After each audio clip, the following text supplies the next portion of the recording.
ప్రజల హక్కులను భంగపరిచే విధంగా కాకతీయ యూనివర్సిటీలో మేధావులపై దాడి జరిగిందని ఎమ్మెల్యే కడియం శ్రీహరి అన్నారు. దేశంలో నిరంకుశ పాలన సాగుతుందని, తెలంగాణ ప్రజలను కేసీఆర్ మోసం చేశారని ఆరోపించారు. ఇక కేసీఆర్ పునకాలు వచ్చినట్లు మాట్లాడుతున్న చూస్తుంటే హాస్యాస్పదంగా ఉందని ఎద్దేవా చేశారు. ఒక్క లోక్సభ స్థానంలో కూడా బీఆర్ఎస్ పార్టీ గెలవదని కడియం జోస్యం చెప్పారు.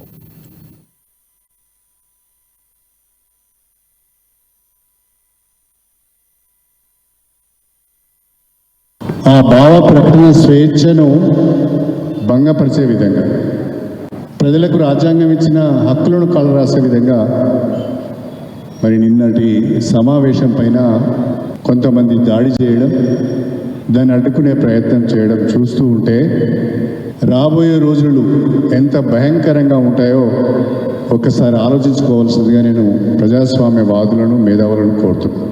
నరేంద్ర మోడీ నిరంకుశ పాలనకు అంతం పలకాలి అంటే అది ఒక్క సోనియా గాంధీ నాయకత్వంలోని కాంగ్రెస్ పార్టీతోనే సాధ్యం అవుతుందని చెప్పి కూడా నేను ఈ సందర్భంగా సవినయంగా తెలియజేసుకుంటున్నాను.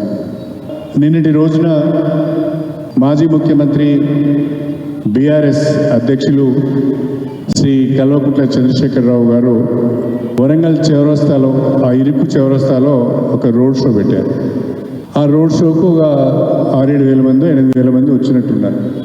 జిల్లా వ్యాప్తంగా తరలించింది. అన్ని నియోజకవర్గాల నుంచి కేంద్రీకృతం చేసి ఎవరికి ఏ రకమైన భాగస్వామ్యం లేకుండా ఒంటెత్తు పోకడులతో తెలంగాణను ఆగం పట్టించింది కేసీఆర్. ఆ భావ ప్రకటన స్వేచ్ఛను భంగపరిచే విధంగా, ప్రజలకు రాజ్యాంగం ఇచ్చిన హక్కులను కాలరాసే విధంగా మరి నిన్నటి సమావేశం పైన